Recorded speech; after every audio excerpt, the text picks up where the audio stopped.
یہ مسلمان کفار سے زیادہ ناپاک اور خطرناک ہے۔ وہ بادشاہی کے نشے میں بدمست ہے اور صلیبی ان کی جڑوں میں داخل ہو گئے ہیں۔ صلیبیوں کو شکست دینے سے پہلے ضروری ہو گیا ہے کہ ان مسلمان ریاستوں پر قبضہ کر کے انہیں سلطنت اسلامیہ میں مدغم کیا جائے اور خلافت بغداد کے تحت لایا جائے۔ اس کے بغیر اسلام کا تحفظ ممکن نہیں۔ ان خطروں کے باوجود کبھی کبھی کوئی بہت بڑا قافلہ صحرا میں نظر آ جاتا تھا۔ گھر سے چند میل دور سے ایک قافلہ گزر رہا تھا۔ اس میں 100 سے زیادہ اونٹ تھے، بہت سے گھوڑے بھی تھے۔ قافلے میں تاجروں کا مال تھا اور چند ایک کنبے تھے۔ ایک کنبہ ایسا بھی تھا کہ اس میں 2 جوان لڑکیاں تھیں، یہ بہنیں تھیں۔ قافلہ حسب معمول مسلمانوں کا تھا۔ کرک کے علاقے سے قافلہ گزر رہا تھا تو صلیبیوں کو پتہ چل گیا۔ انہوں نے اپنی فوج کا ایک دستہ بھیج دیا جس نے دین دہاڑے قافلے پر جا حملہ کیا۔ قافلے کے گھڑ سواروں نے مقابلہ تو بہت کیا مگر صلیبیوں کی تعداد زیادہ تھی۔ وہاں ریت خون سے لال ہو گئی۔ صلیبیوں نے بچوں تک کو کاٹ ڈالا۔ 15-16 جوان سال مسلمان رہ گئے۔ انہیں قیدی بنا لیا گیا۔ دونوں لڑکیوں کو پکڑ لیا گیا۔ اونٹوں اور گھوڑوں کو مال و اسباب سمیت کرک لے گئے۔ یہ قافلہ جب کرک میں داخل ہوا تو آگے آگے قیدی تھے۔ ان کے پیچھے پیچھے 2 گھوڑوں پر 2 لڑکیاں سوار تھی جن کا لباس بتاتا تھا کہ مسلمان ہے۔ ان کے پیچھے صلیبی تھے جن کے چہرے پر نقاب تھے اور ان کے پیچھے مال و اسباب سے لدے ہوئے گھوڑوں کی قطاریں تھی۔ لڑکیاں رو رہی تھی۔ کرک کے شہری تماشا دیکھنے کے لیے باہر نکل آئے۔ وہ تالیاں بجاتے اور کہہ لگاتے تھے کیونکہ وہ جانتے تھے کہ لوٹا ہوا قافلہ مسلمانوں کا ہے اور قیدی بھی مسلمان ہے۔ ان قیدیوں میں ایک جوان سال قیدی آفاق نام کا تھا۔ یہ دونوں لڑکیاں اس کی بہنیں تھی۔ آفاق زخمی تھا، اس کی پیشانی اور کندھے سے خون بہہ رہا تھا۔ وہ لٹے ہوئے قافلے کے آگے آگے شہر میں داخل ہوا تو تماشیوں کو دیکھ کر اس نے بلند آواز سے کہا، کرک کے مسلمانوں، ہمارا تماشا دیکھ رہے ہو؟ ڈوب مرو۔ ان لڑکیوں کو دیکھو، یہ میری نہیں تمہاری بہن ہے، یہ مسلمان ہے۔ ایک صلیبی نے پیچھے سے اس کی گردن پر گھوسا مارا، وہ منہ کے بل گرا۔ اس کے ہاتھ رسیوں سے پیٹ پیچھے بندھے ہوئے تھے۔ ایک قیدی نے اسے اٹھایا تو آفاق پھر چلایا، کرک کے مسلمانوں، یہ تمہاری بیٹیاں ہیں۔ اسے 2-3 نقاب پوشوں نے پیٹنا شروع کر دیا۔ اس کی بہنیں چیخ چیخ کر رو رہی تھی اور فریاد کر رہی تھی، خدا کے لیے ہمارے بھائی کو نہ مارو، ہمارے ساتھ جو سلوک کرنا چاہو کر لو، اسے نہ مارو۔ ایک بہن چلا رہی تھی، آفاق خاموش ہو جاؤ، تم ان کا کچھ نہیں بگاڑ سکتے۔ مگر آفاق چپ نہیں ہو رہا تھا۔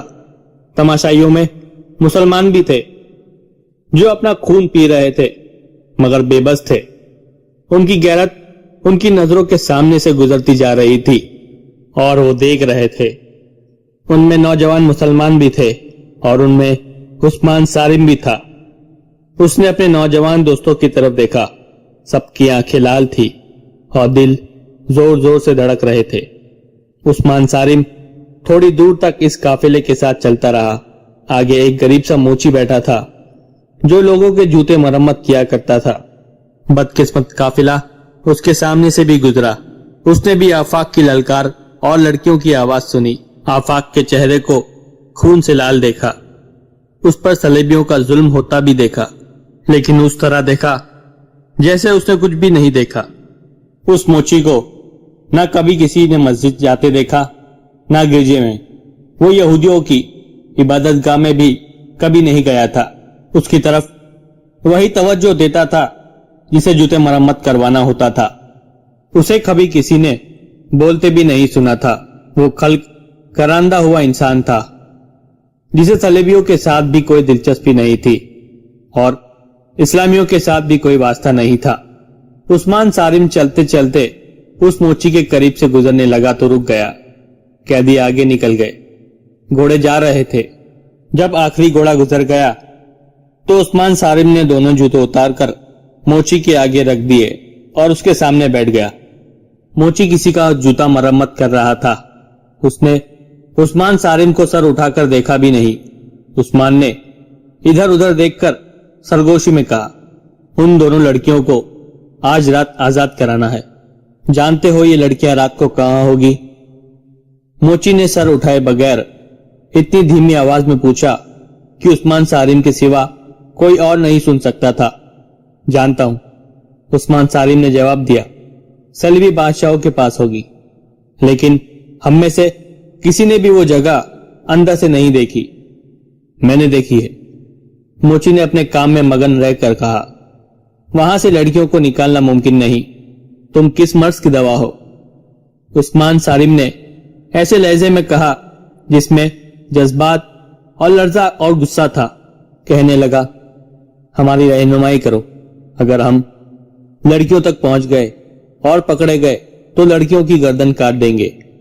उन्हें सलीबियों के पास जिंदा नहीं रहने देंगे। कितने जवानों की कुर्बानी दे सकते हो? मोची ने पूछा। जितने जवान मांगोगे। कल रात? आज रात, उस्मान सारिम ने दबदबे से कहा। आज ही रात बिरजेस, आज ही रात इमाम के पास पहुंचो। मोची ने कहा। कितने जवान? बिरजेस मोची ने सोचकर कहा, 8। हथियार सुन लो, खंजर, आतिशगीर मादा। उस्मान सारिम ने अपने जूते पहने और चल दिया। सूरज अभी गुरूब नहीं हुआ था। उस्मान सारिम ने रास्ते में अपने साथ हम जोलियों को घरों से बुलाकर उन्हें इमाम के घर पहुंचने को कहा और खुद इमाम के घर चला गया। ये उस मस्जिद का इमाम था जिसमें उस्मान सारिम की मुलाकात पागल से हुई थी। उस्मान ने इमाम को अपनी जमीन दोस्त जमात की इमामत पेश की थी, जिसे जमात के हर फर्द ने कबूल कर लिया था। ये लोग किसी न किसी के घर में मिल बैठते और लाहे अमल तैयार करते थे। अब उन दो लड़कियों का मसला सामने आ गया तो उस्मान सारिम ने उनकी रिहाई का इरादा कर लिया, जो दरअसल खुदकशी का इरादा था। वो मोची के कहने के मुताबिक इमाम के घर चला गया। इमाम बेचैनी में अपनी ड्योढ़ी पर टहल रहा था। उस्मान सारिम को देखकर रुक गया और उसे कहा, उस्मान, तुमने उस कैदी की ललकार सुनी थी? मालूम होता था कि ये लड़कियां उसकी बहनें थी। मैं उसी ललकार पर लब्बैक कहने आया हूं मोहतरम इमाम। उस्मान सारिम ने कहा। बिरजेस आ रहा है और मेरे साथ दोस्त भी आ रहे हैं। तुम क्या करोगे? इमाम ने पूछा। तुम कर ही क्या सकोगे?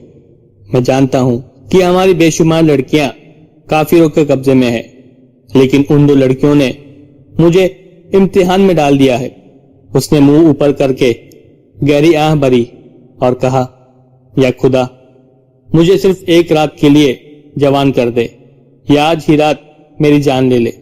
अगर मैं जिंदा रहा तो सारी उम्र उन लड़कियों की आवाजारी मुझे सुनाई देती रहेगी और मैं पागल हो जाऊंगा। हमें अपनी दानिश की रोशनी दिखाएं। उस्मान सारिम ने कहा। मुझे उम्मीद है कि हम आपको एक रात से ज्यादा बेचैन नहीं रहने देंगे। उस्मान सारिम के दूसरे साथी अंदर आए। इमाम ने उन्हें बैठने को कहा और तीनों से मुखातिब होकर कहा, आज यूं मालूम होता है कि जैसे मेरी दानिश जवाब दे गई। मुझे इस तरह बेकाबू नहीं होना चाहिए, लेकिन कोई गैरत को ललकारे तो जज्बे भड़क उठते हैं, जिन्हें मुतमईन करने के लिए जवान होना जरूरी होता है। लेकिन मेरे बच्चों, मैं बहुत बूढ़ा हो गया हूं। मुझ में अब बर्दाश्त करने की कुव्वत नहीं रही। तुम जो कुछ करने का इरादा करो, बहुत सोच संभल कर करना। एक एक करके 7 नौजवान इकट्ठा हो गए और उनके फौरन बाद ही मोची आ गया। उसने बोरी उठा रखी थी जिसमें पुराने जूते और औजार थे। उसने बोरी फेंकी और कमर सीधी की। वो हंस पड़ा। वो जब सीधा खड़ा हुआ तो कोई कह ही नहीं सकता था कि ये मोची है, जो दुनिया की गहमा गहमी से रिश्ता तोड़े हुए है। रास्ते में बैठा जूते मरम्मत करता रहता है। उस वक्त जब वो इमाम के घर में था और दरवाजा बंद हो चुका था, मोची नहीं बिरजेस था। अली बिन सुफियान के महकमाए जासूसी के एक खुफिया तजुर्बेकार और निहायत अक्लमंद जासूस। उसने इमाम से कहा, ये लड़के आज ही उन लड़कियों को सलेबियों की कैद से आजाद कराने पर तुले हुए हैं। इस काम में सिर्फ पकड़े जाने यह नाकामी का ही खतरा नहीं बल्कि यकीनी मौत का खतरा है। हम ये खतरा कबूल करते हैं मोहतरम ब्रिजेश, एक नौजवान ने कहा। आप इस फन के उस्ताद हैं, हमारी रहनुमाई करें। अगर अकल की बात सुनो तो मैं एक मशवरा देना चाहता हूं, ब्रिजेश ने कहा। सलीबियों के पास बहुत सी मुसलमान लड़कियां हैं। उनमें बास को उन्होंने बचपन में काफिले और घरों से अगवा किया था और उन्हें तालीम व तरबियत देकर हमारे खिलाफ जासूसी और हमारी किरदार कशी के लिए इस्तेमाल कर रहे हैं। तुम लोग एक एक लड़की को तो आजाद नहीं करा सकते। अगर तुम सब मेरे फन से फायदा उठाना चाहते हो तो मैं कहूंगा कि 2 लड़कियों की खातिर तुम जैसे 8 जवान कुर्बान कर देना अकलमंदी नहीं, बुर्दबारी और तहम्मुल जरूरी है। मैं तहम्मुल को किस तरह कबूल कर सकता हूं?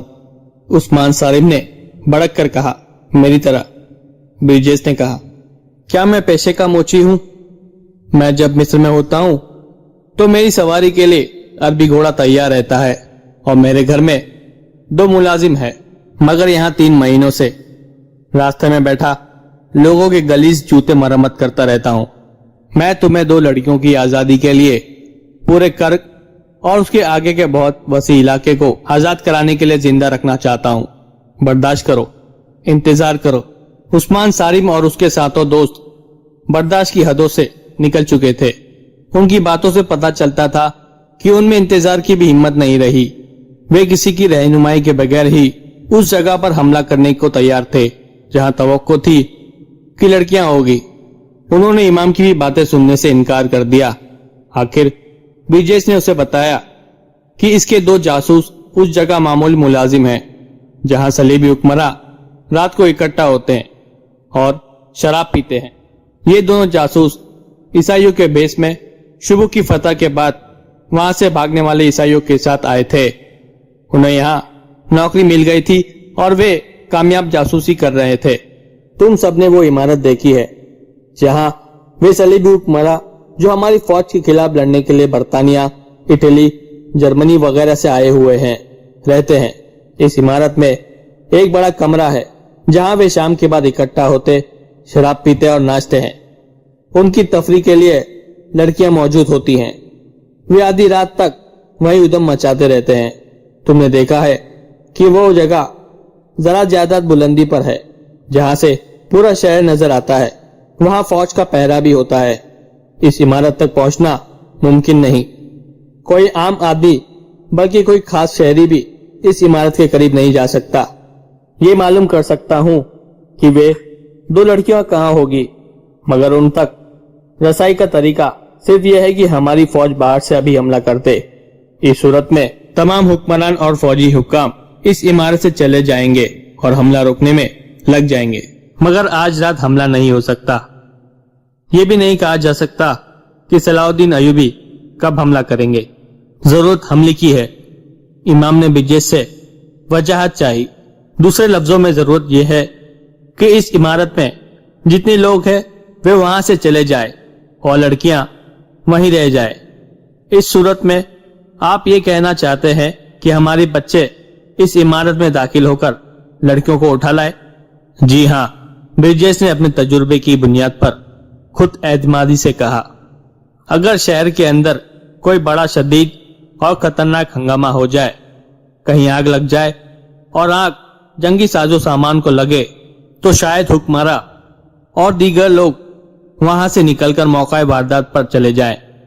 ब्रिजेश गहरी सोच में खो गया। उसने उस्मान सारिम और उसके साथियों को बारी बारी देखा और कुछ देर बाद कहा, हाँ मेरे मुजाहिदों, अगर एक जगह आग लगा सकते हो तो रिहाई की सूरत पैदा हो सकती है।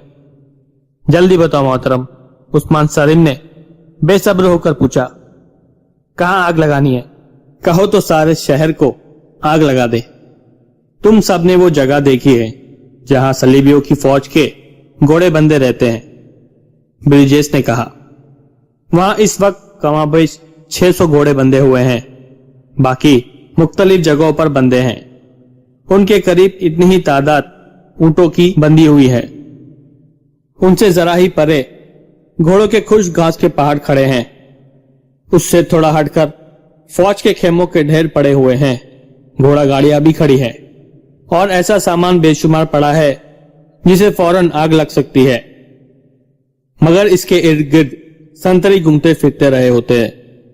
वहां से रात के वक्त किसी को गुजरने की इजाजत नहीं। अगर इस घास और खेमों के अंबारों को आग लगा सके तो मैं यकीन से कह सकता हूं कि सलीबी हुक्मरां सारी दुनिया को भूलकर वहां पहुंच जाएंगे। घास, कपड़े और लकड़ी के शोले आसमान तक जाएंगे। सारे शहर पर खौफ तारी हो जाएगा। आग लगने के साथ ही अगर तुम ज्यादा से ज्यादा घोड़ों को खोल दो तो वो दौड़कर ऐसा भागेंगे कि लोगों को कुचलते फिरेंगे। मगर सोचना यह है कि आग कौन लगाएगा, घोड़े कौन खोलेगा और आग लगाने के लिए वहां पहुंचा किस तरह जाएगा। फर्ज कर लो आग लग गई, एक नौजवान ने कहा, और वो इमारत भी खाली हो गई तो हमें क्या करना होगा? मैं साथ होऊंगा, ब्रिजेश ने जवाब दिया। उस इमारत में तुम मेरे बगैर नहीं जा सकोगे। वहां मेरे दो साथी मौजूद हैं। वे मुझे बता देंगे कि लड़कियां कहां हैं। मगर ये भी सोच लो, लड़कियों को उठा लाएंगे तो उन्हें कहीं छिपाना भी होगा और उसके बाद कर्क के मुसलमानों पर कयामत टूट पड़ेगी। सलीबी यकीन ही नहीं करेंगे कि ये मुसलमानों के सिवा किसी और का काम हो सकता है। मुसलमान पहले कितने कुछ आराम में है, इमाम ने कहा। मैं मशवरा देता हूं कि हम ये काम कर गुजरेंगे। सलीबियों को मालूम हो जाना चाहिए कि मुसलमान कितना ही बेबस और मजबूर क्यों ना हो, वो गुलाम नहीं रह सकता और उसका वार जिगर चाक कर दिया करता है। ब्रिजेश तो था ही कमांडो किस्म का जासूस। वो कई राज मालूम करके सुल्तान अयूब तक पहुंच चुका था, लेकिन उसे उस किस्म की तकरीबकारी का कोई मौका नहीं मिला था। वो ऐसी शदीद कार्रवाई को जरूरी समझता था कि सलीबियों को मालूम हो जाए कि मुसलमान क्या कर सकता है। उसने उस्मान सालिम और उसके साथियों को समझाना शुरू कर दिया कि उन्हें क्या करना है। इस सिलसिले की दो कड़ियां बहुत नाजुक थी। एक ये कि आग लगाने के लिए 3-4 लड़कियां जाएं। वे संतरी से किसी फौजी हाकिम का पता पूछे और संतरी को मार डाले। ब्रिजेश ने लड़कियों को भेजने की इसलिए सोची थी कि औरत, खुसूसन नौजवान लड़की जो तासीर पैदा कर सकती है, वो कोई मर्द नहीं कर सकता। मर्द शक पैदा कर सकता है। कितने नौजवान सलेबी हुक्मरानों की इमारत पर हमला हो।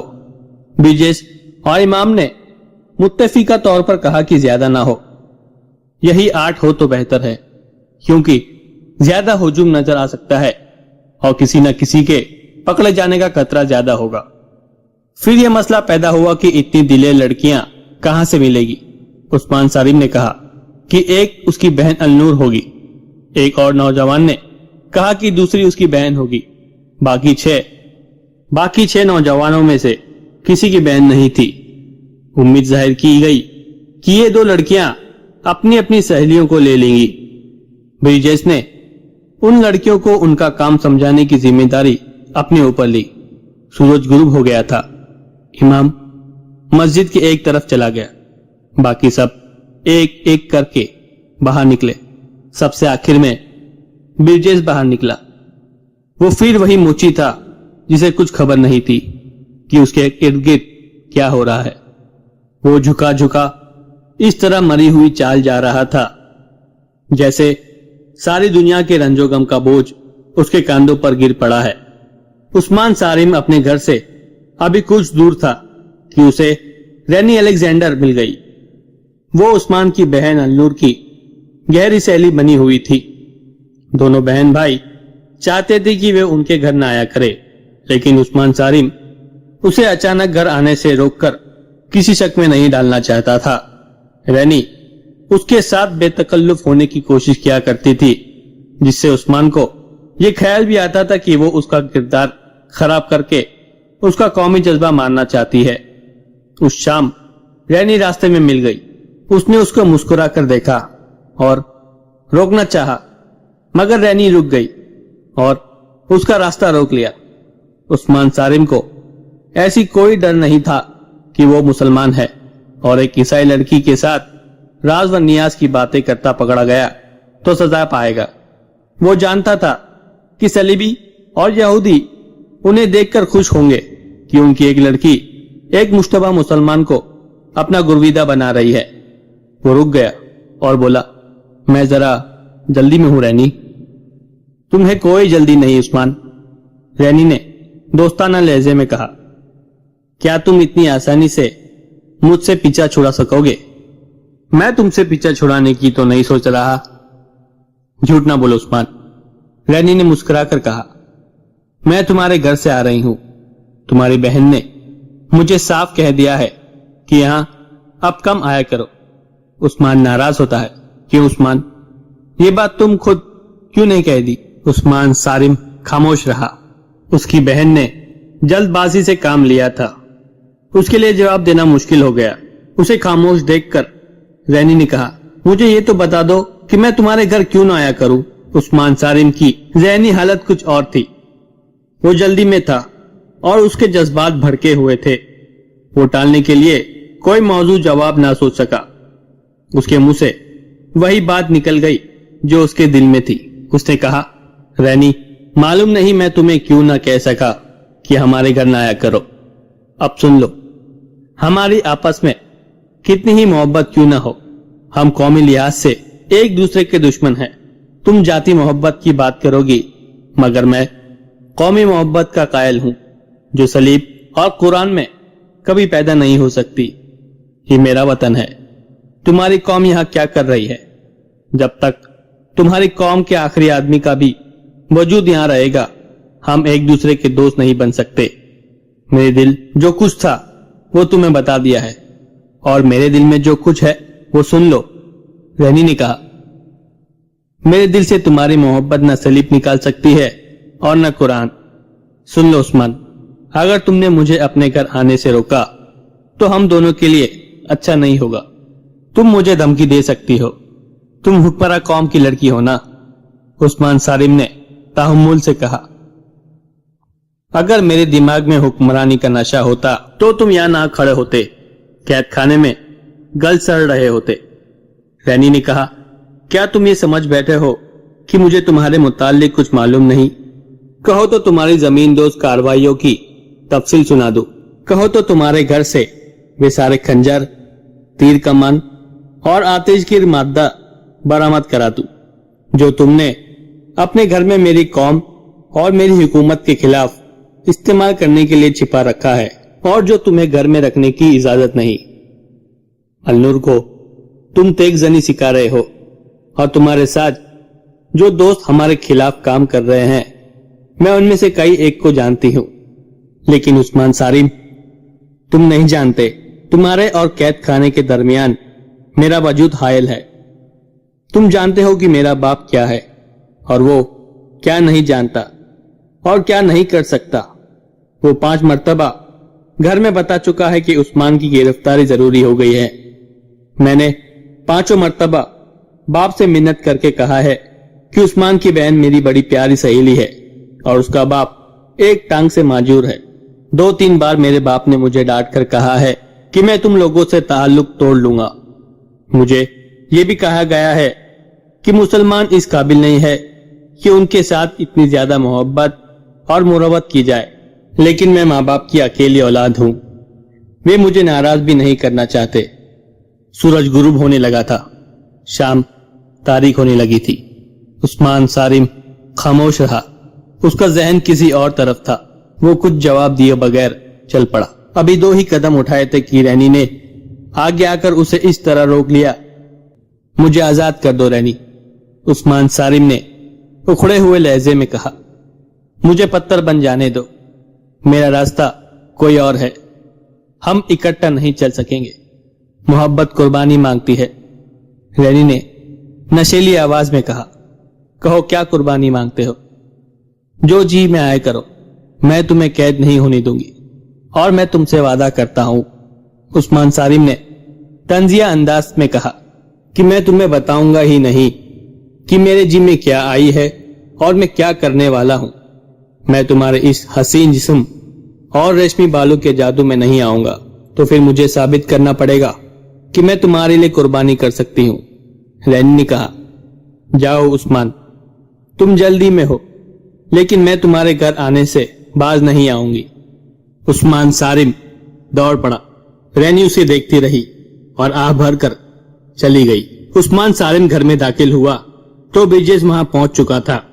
उस्मान सारिम अंदर चला गया और अपने माँ, बाप और अलनूर को तफसील से बताया कि सलेबियों ने मुसलमानों का एक काफिला लूटा है और 2 लड़कियों को भी साथ ले आए हैं।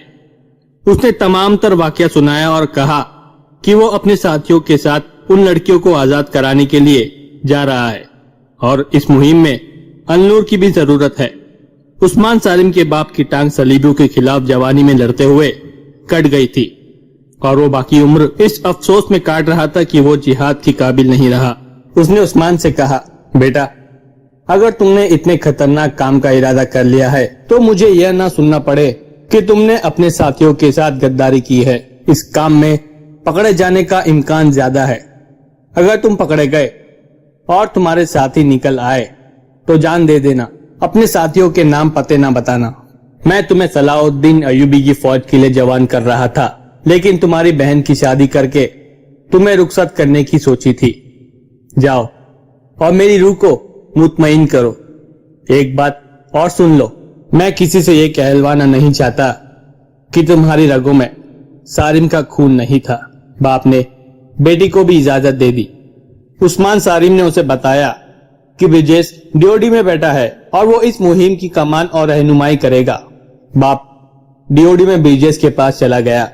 उस्मान ने अलनूर से कहा कि वो फौरन अपनी 1 या 2 सहेलियों को बुला लाए जो इस काम में शामिल होने की जरूरत रखती है। अलनूर उसी वक्त बाहर निकल गई और जरा सी देर में 2 सहेलियों को बुला लाई। इतने में उस्मान सारिम का एक साथी अपनी बहन के साथ आ गया। एक एक करके 7 जवान आ गए। ब्रिजेश ने लड़कियों को बताया कि वो किस रास्ते से कहां जाएगी। रास्ते में उन्हें एक संतरी रोकेगा। लड़कियां उसे पूछेगी कि ऊपर कौन सा रास्ता जाता है। वो कहेंगी कि शाह रेनाल्ड ने उन्हें बुलाया है, लेकिन वे गलत रास्ते पर आ गई हैं। उनमें से एक लड़की नौकरानी के भेष में होगी जिसके सर पर सामान होगा। संतरी को खत्म करना होगा, फिर आग लगानी होगी। आग लगाने वाला सामान नौकरानी के सर पर होगा। घोड़े इस तरह बंधे हुए होंगे कि लंबे लंबे रस्सों के सिरे जमीन में दबाए हुए होंगे और घोड़ों की पिछली एक एक टांग से जंजीर या रस्सी बंधी होगी जो रस्सों से गुजारी हुई होगी। उन लंबे रस्सों को खंजरों से काट देना होगा। अगर चंद एक घोड़ों को खंजर भी मारने होंगे ताकि वे मुंह जोर होकर भाग उठे। ब्रिजेश ने लड़कियों को फौरन लिबास और हुलिया दुरुस्त करने को कहा और एक को नौकरानी बना लिया। उसके मुंह और हाथों पर मिट्टी और सियाही सी मल दी। फिर वो उस्मान सारिम और उसके साथियों को हिदायत देने लगा। वो खुद उनके साथ जा रहा था। उस्मान सारिम के बाप ने भी उन्हें कुछ मशवरे दिए। फिर सबको खंजर दिए गए। खासा वक्त गुजर गया था, लेकिन ब्रिजेश कह रहा था कि अभी शहर जाग रहा है। उस जगह की रौनक उस वक्त जागती थी जब शहर सो जाता था।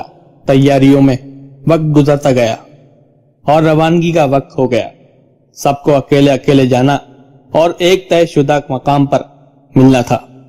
लड़कियों का रास्ता अलग था। उन्हें अंदाजन बता दिया गया था कब उन्हें आग लगानी थी। उस वक्त ब्रिजेश की जमात को हमले के मकाम पर होना चाहिए। ये बेहद नाजुक और खतरनाक मुहिम थी जिसमें वक्त की गलती और किसी की कोई बेहतियाती सबको एक ऐसे कैद खाने में डाल सकती थी जो जहन्नुम से कम न था। सबसे ज्यादा खतरा लड़कियों को था क्योंकि वो लड़कियां थी। तसव्वुर किया जा सकता था कि उनके पकड़े जाने की सूरत में उनका क्या हश्र होगा। अलनूर ने कहा कि पकड़े जाने का खतरा हुआ तो लड़कियां अपने खंजरों से खुदकुशी कर लेगी। वे कुफ्फार के हाथ जिंदा नहीं आएगी। शहर पर खामोशी तारी होते होते सारा शहर खामोश हो गया। कहीं कोई रोशनी नजर नहीं आती थी। सिर्फ एक जगह थी जहां रात के सुकूत का जर्रा भर असर नहीं था। ये वो जगह थी जहां सलेबियों की मुतहिदा कमान का हेडक्वार्टर था। वहीं सलीबी हुक्मरानों और आला कमांडरों की रिहाइश भी थी। ये लोग उस हॉल में एक एक करके आ चुके थे जहां वे हर रात शराब नोशी और रक्स की महफिल जमाया करते थे। उस रात उनका मौजू 2 नई मुसलमान लड़कियां और माल व असबाब था जो काफिले से लूटा गया था। किसी ने पूछा, ये लड़कियां किसी और काम भी आ सकती है? इसका जवाब एक फौजी कमांडर ने यह दिया कि लड़कियां बालिग ज़हन की है, इसलिए उन्हें जासूसी वगैरह के लिए इस्तेमाल किया नहीं जा सकता। एक की उम्र 16-17 साल है और दूसरी की 22-23 साल की है। कुछ अरसे तफरी के लिए इस्तेमाल हो सकती है, इसके बाद उन्हें अपने 2 फौजी अफसरों के हवाले कर देना। एक आला कमांडर ने कहा, वे उनके साथ शादी कर लेंगे। ये लड़कियां उनकी हंसी मजाक और गलीज बातों का मौजू बनी रही और वे मुसलमानों के खिलाफ नफरत का इजहार करते रहे। उस वक्त लड़कियां 2 अलग अलग कमरे में थी। वे रो रो कर बेहाल हो रही थी। दोनों के साथ एक एक खादिमा थी। ये अधेड़ औरतें बड़ी खुर्राट और इस फन की माहिर थी। लड़कियों को नहला चुकी थी और उन्हें रात का लिबास पहना रही थी। लड़कियों ने कुछ भी नहीं खाया था। उनके आगे ऐसे ऐसे खाने रखे गए थे जो उन्होंने कभी ख्वाब में भी नहीं देखे थे, लेकिन उन्होंने किसी चीज को हाथ नहीं लगाया था। दोनों को एक दूसरे के मुताल्लिक मालूम नहीं था कि कहां है और उसके साथ क्या बीत रही है। दोनों औरतें उन्हें बड़ी ही हसीन सब्ज बाग दिखा रही थी।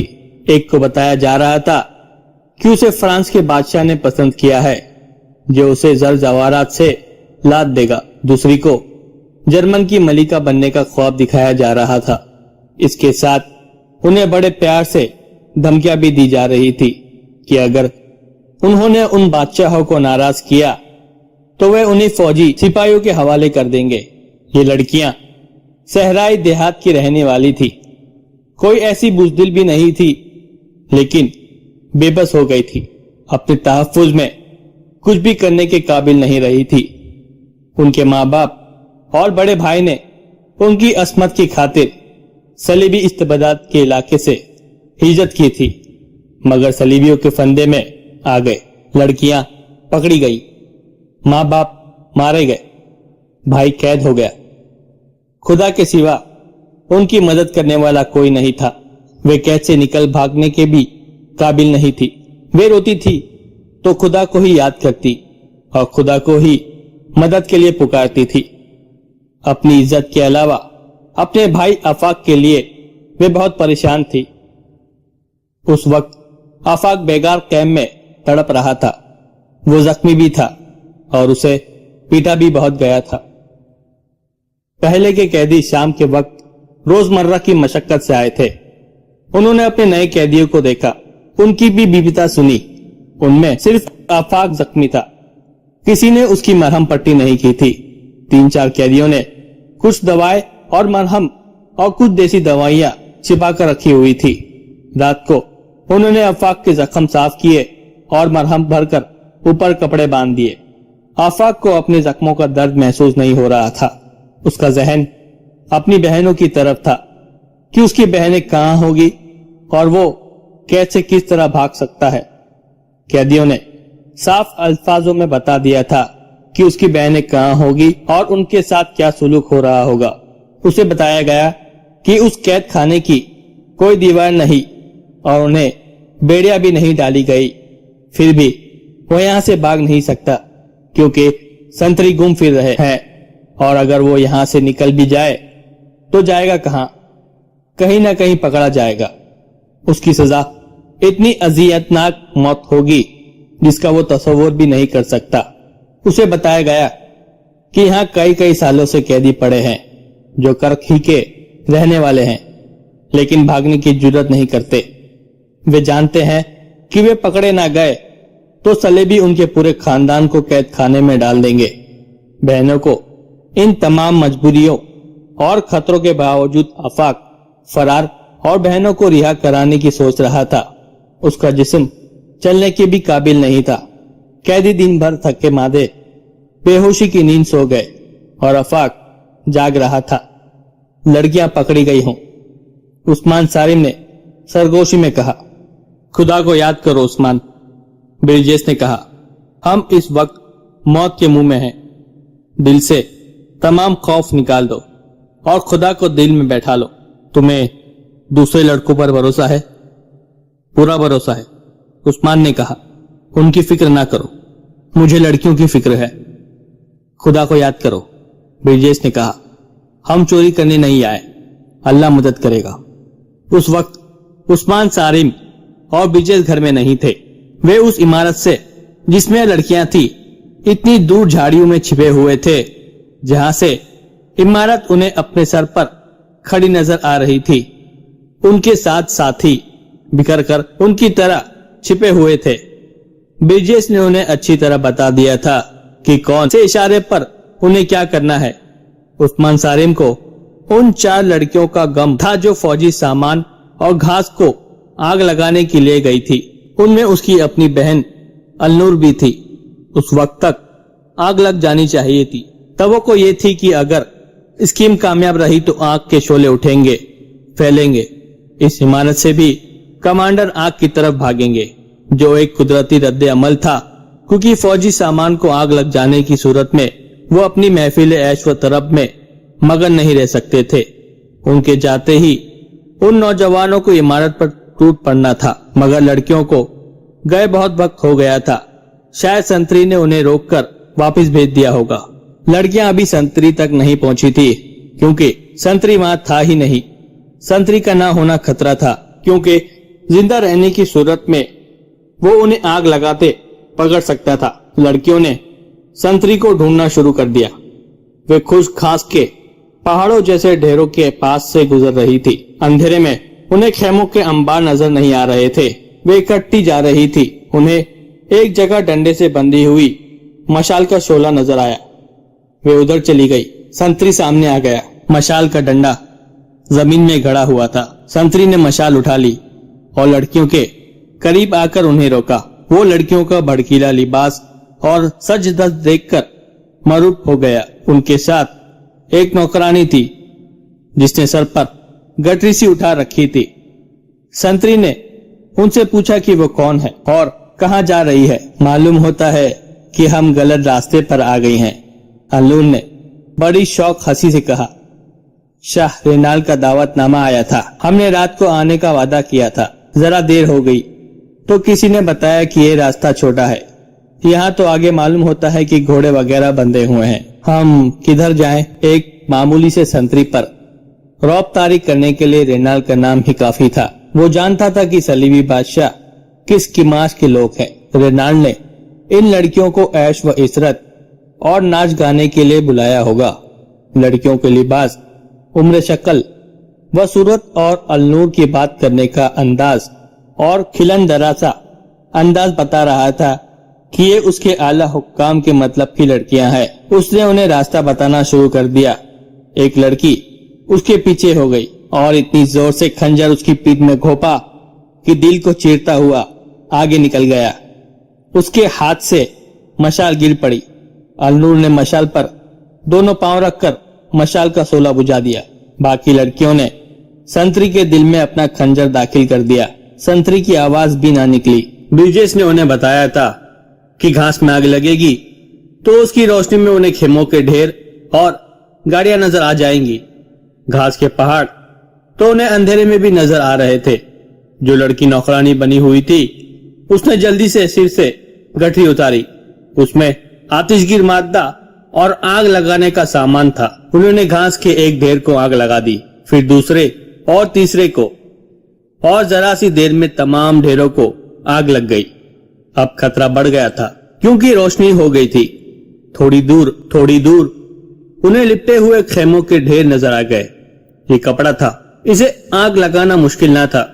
खेमे भी जलने लगे। खाली घोड़ा गाड़ियां एक दूसरे के साथ खड़ी थी। लड़कियों में गैर मामूली फुर्ती आ गई थी। उन्होंने 3-4 गाड़ियों पर आतिशगीर मादा फेंका और आग लग गई। इतनी देर में आग के शोले आसमान तक पहुंचने लगे। लड़कियां घोड़ों की तरफ भागी। अभी तक कोई बेदार नहीं हुआ था। लड़कियों ने खंजरों से वे लंबे लंबे रस्से काट दिए। जिनके सिरे जमीन में डूबे हुए थे और हर रस्से के साथ 40 से 50 घोड़े बंधे हुए थे। लड़कियों ने चंद एक घोड़ों को खंजर मारे। वे बिदककर और शोलोक के डर से बहुत हैबतनाक आवाज से हिनहिनाने लगे और अंधाधुंध भागने लगे। जो घोड़े खुल ना सके उन्होंने उद्यम बपा कर दिया। मालूम नहीं कितने घोड़े खुलकर इधर उधर दौड़ने और हिनहिनाने लगे। ऊंट खुले थे और आराम से बैठे थे। वे ऊंट खड़े हुए और अंधाधुंध भागने लगे। चारों लड़कियां बेलगाम घोड़ों और बेशुमार ऊंटों के नरगे में आ गई। दूसरी तरफ शोले थे जिनकी तपिश दूर से भी जिस्मों को जलाती थी और जानवरों के इस कदर ज्यादा शोरगुल और धमाकों जैसे टापों से फौज बेदार हो गई। मगविया लड़कियों को दुल्हने बना दिया था। दोनों के कमरों में बैक वक्त एक एक आदमी दाखिल हुआ। ये सलेबियों के जंगजू हुक्मरान थे। वे शराब में बदमस्त थे। खादिमाएं बाहर निकल गई। लड़कियां कमरों में भाग दौड़कर पनाहें ढूंढने लगी। उनकी अस्मत का पासबान खुदा के सिवा कोई न था। एक लड़की दो जानू गिर पड़ी और हाथ जोड़कर और रो रो कर खुदा को मदद के लिए पुकारा। सलीबी ने कह कहा लगाया और उसकी तरफ बढ़ा। बाहर उसे शोरगुल सुनाई दिया। ये गैर मामूली शोर था। उसने दरवाजा खोलकर देखा तो ऐसा लगा जैसे पूरे शहर को आग लग गई हो। घोड़ों और ऊंटों की खौफजदगी का ये आलम की कुछ घोड़े इस बुलंदी पर भी चढ़ाए जिस पर ये इमारत थी। उसका नशा फौरन उतर गया। दूसरा भी बाहर निकल आया। 2-3 आदमी दौड़ते हुए आए और घबराए हुए लहजे में कहा कि घास, खैमों और गाड़ियों को आग लग गई है। दौड़ते हुए जानवरों ने कई आदमियों को कुचल दिया। अगर आग शहर में लगती तो ये हुक्काम परवाह न करते। वहाँ फौज का सामान जल रहा था और फौज के सैकड़ों जानवर खुल गए थे। जरा सी देर में तमाम हुक्मरान और कमांडर और वहाँ जो कोई भी था दौड़ते निकल गए। वो अपनी निगरानी में आग बुझाने का बंदोबस्त करना चाहते थे। इस इमारत के इर्द गिर्द जो मुसल्ला पहरा था वो भी वहाँ से हट गया। बॉडीगार्ड भी अपने हुक्काम के पीछे दौड़ते गए। ब्रिजेश ने बुलंद आवाज से पुकारा, तुम भी चलो, और वे इमारत की तरफ दौड़े। उसके 8 जवान भी दौड़ पड़े। उनके हाथों में खंजर थे। जो इमारत के बरामदों में जाकर उसने अपने उन 2 साथियों को पुकारना शुरू कर दिया जो वहाँ ईसाइयों के भेष में मुलाजिम थे। उनमें से एक मिल गया। उसने ब्रिजेश को पहचान लिया। ब्रिजेश ने उससे पूछा कि आज जो लड़कियां यहाँ लाई गई थी वे कहाँ है। उसे मालूम नहीं था। उसने कमरे दिखा दिए और खुद भी साथ हो लिया। वहाँ अब सहूलियत ये पैदा हो गई थी कि कोई जिम्मेदार आदमी मौजूद नहीं था। पीछे नौकर चाकर रह गए थे जो आगे जाकर बुलंदी से आग का तमाशा देख रहे थे। ब्रिजेश की स्कीम पूरी तरह कामयाब थी। वे मुलाजिम की रहनुमाई में उन कमरों में जाने लगे जहाँ लड़कियां होती थी। वहाँ बरामदों में कुछ लड़कियां खड़ी थी। उनमें बाज नीम बहराना थी। उनसे पूछा गया कि आज जो लड़कियां आई हैं वे कहाँ हैं। उन्हें भी मालूम नहीं था। आखिर एक कमरे में गए तो एक लड़की मिल गई। वो कमरे में दुबकी हुई थी। उस्मान सारिम और उसके बाद साथियों ने उसे दिन के वक्त देखा था जब उन दोनों को लूटे हुए काफिले के साथ ले जाया जा रहा था। ब्रिजेश की पार्टी के तमाम आदमी नकाबपोश थे। उन्हें देखकर लड़की ने चीख मारी।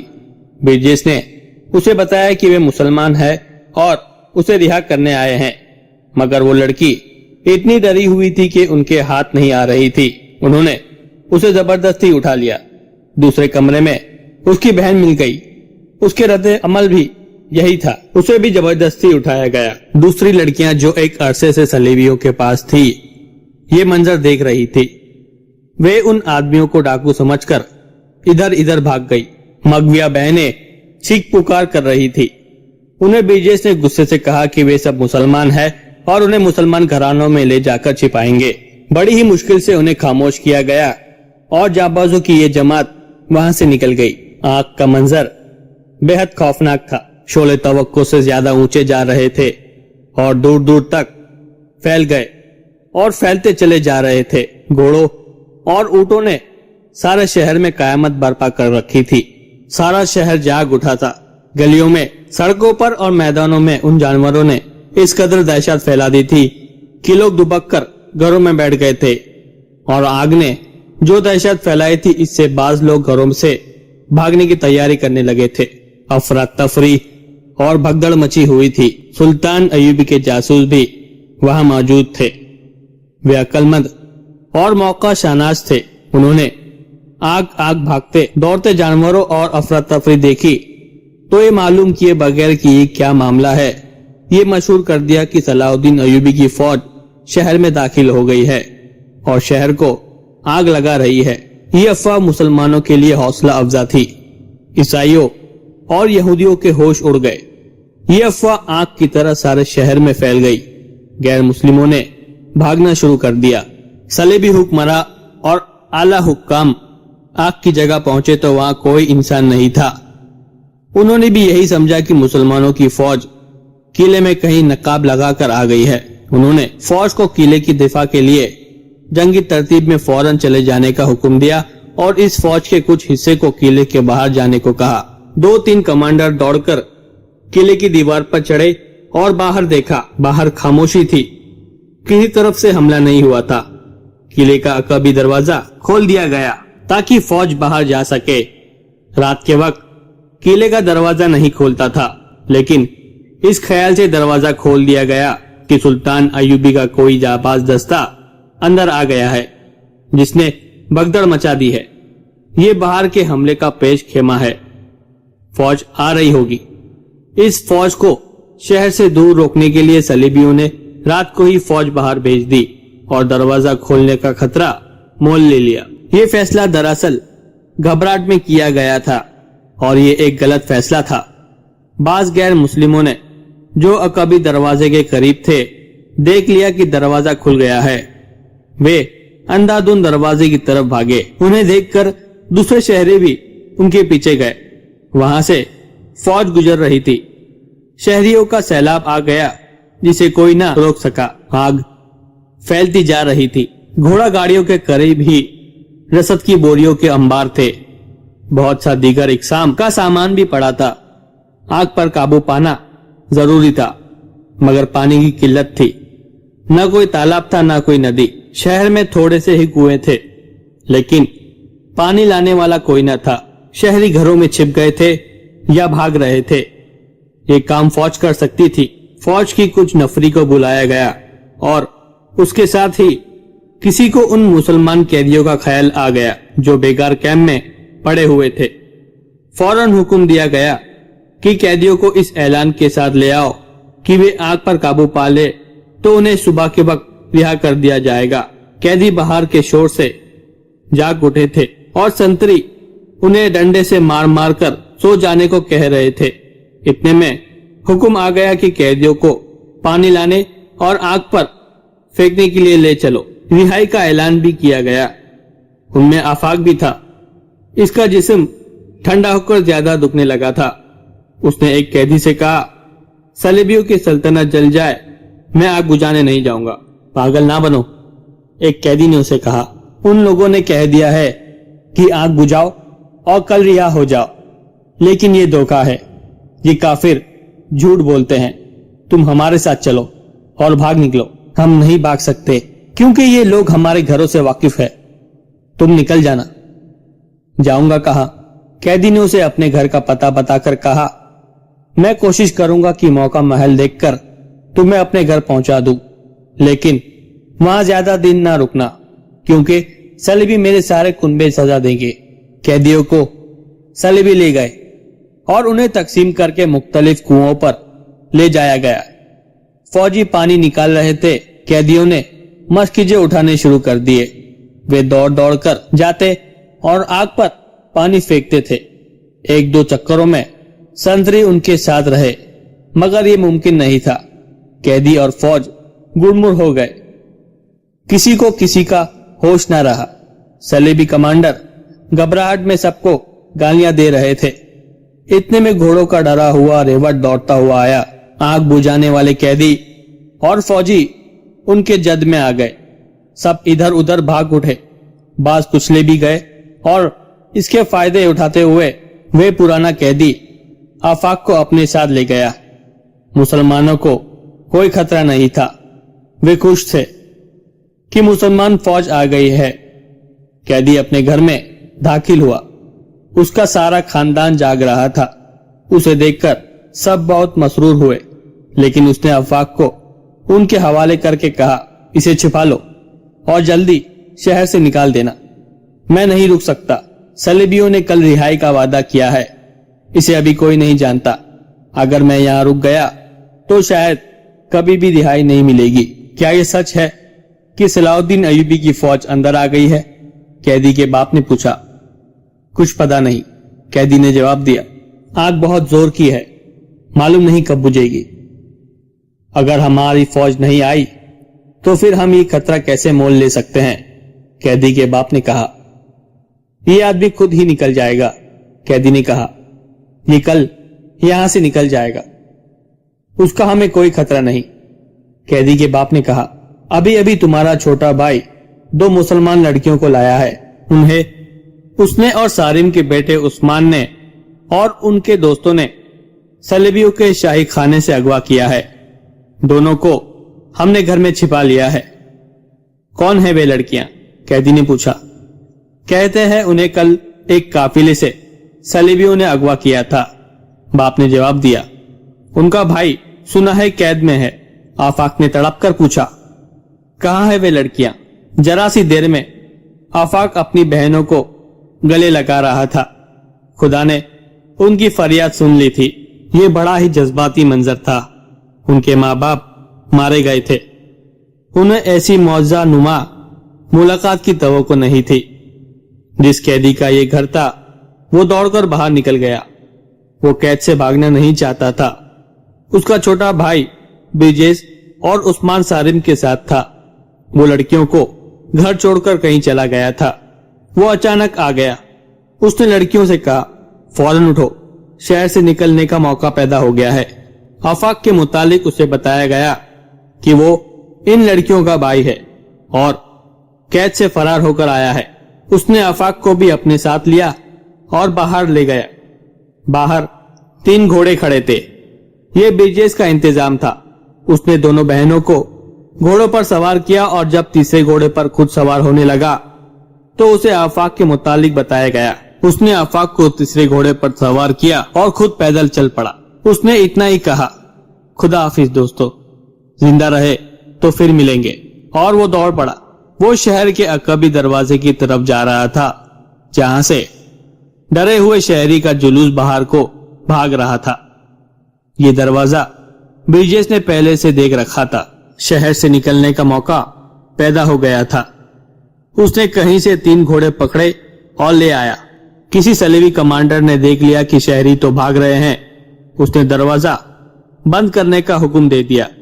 ब्रिजेश जब वहां पहुंचा तो दरवाजा आहिस्ता आहिस्ता बंद हो रहा था और शहरियों का एक हुजूम दरवाजे में फंस गया था। एक वावेला बरपा था जिसने चिल्लाना शुरू कर दिया, पीछे से फौज आ रही है, दरवाजा खोल दो, भागो, मुसलमान आ रहे हैं। हुजूम ने आगे को जोर लगाया तो बंद होते होते दरवाजा खुल गया। इंसान लुके हुए दरिया की तरह बंद तोड़कर निकल गए। बाहर निकलकर ब्रिजेश ने आफाक से कहा कि किसी एक बहन के पीछे सवार हो जाओ। अगर मैं तुम्हारे साथ सवार हुआ तो एक घोड़े पर 2 मर्दों का वजन ज्यादा हो जाएगा। हमारा सफर लंबा है। आफाक एक बहन के पीछे सवार हो गया। दूसरी से उसने कहा कि वह सवारी से डरे नहीं, घोड़ा उसे गिराएगा नहीं। उन्होंने घोड़ा दौड़ा दिए। ब्रिजेश को मालूम था कि रास्ते में सलेबी फौज खेमाजान है। उसे यह भी मालूम था कि कौन सी जगह फौज नहीं है। वो उस सिमत हो लिया। कर्क से भागे हुए लोग इधर उधर बिखरते जा रहे थे। शोलों की रोशनी दूर दूर तक जा रही थी। आफाक और लड़कियों को मालूम नहीं था कि उन्हें किस तरह रिहा कराया गया है।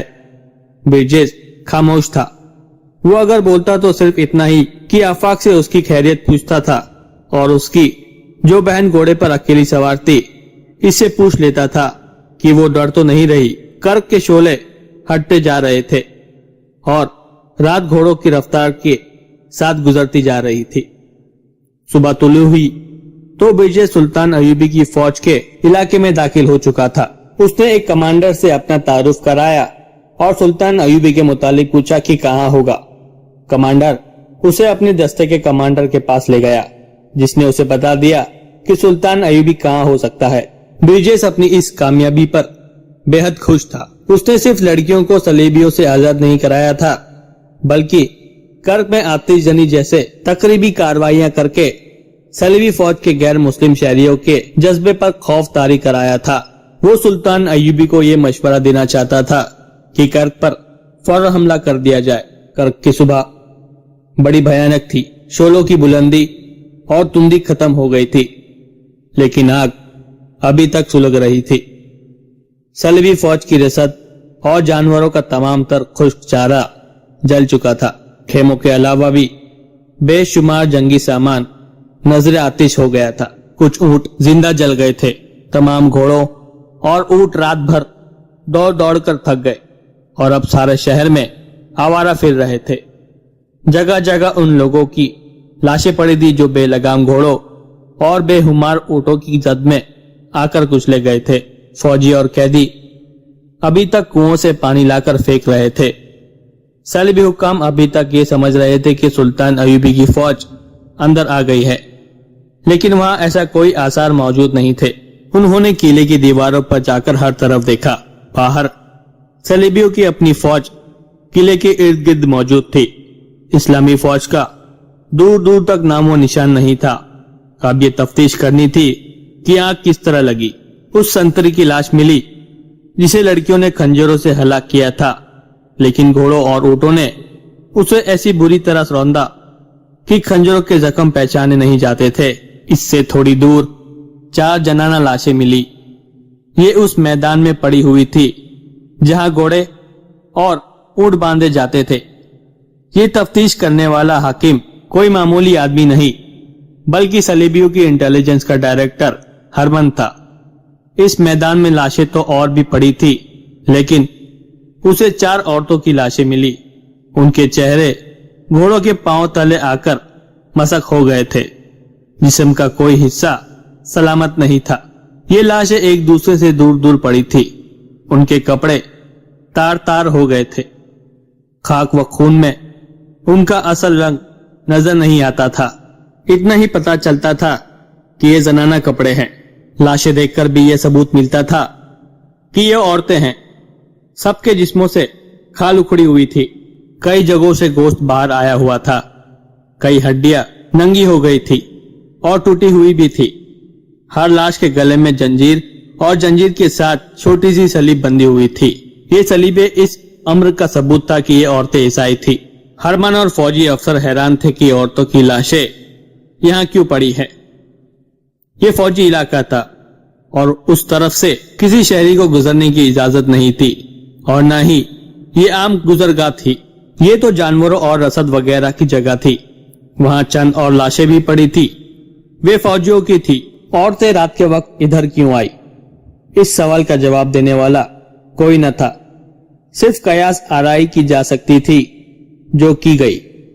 کہا گیا کہ فوجی پیشےور عورتوں کو ادھر لے آئے ہوں گے، مگر اصل مسئلہ تو یہ تھا کہ آگ کس طرح لگی۔